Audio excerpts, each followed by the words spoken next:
नाव काय तुमचं? नीता आणि चोपडे, गाव? मसवड. साहेबांकडे कशाला आला होता तुम्ही?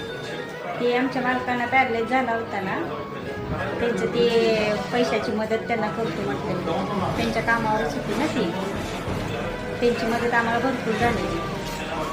त्या कामाला काय पैसे घेतले का साहेबांनी? नाही ना, 1 रुपया सुद्धा नाही. साहेबांचा स्वभाव कसा वाटला तुम्हाला? म्हणजे एक मदतगार असतात की नाही, मदत करणारे, तसं आम्हाला त्यांचा स्वभाव वाटला म्हणून आम्ही सगळेच कामं त्यांच्यामध्ये करून घेतले. आता पोरींच्या शिक्षणासाठी ते म्हटले तुम्हाला मी करून देतो, पोरींच्या शिक्षणासाठी तुम्ही या ती फॉर्म सगळे गोळा करून घेऊन आम्ही करून देतो.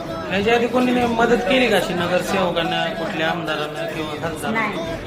साहेबांनी केली. हो साहेब आता आमदारकीला उभं राहणार आहेत, तुमचा सपोर्ट असणार का? हो, नक्की असणार.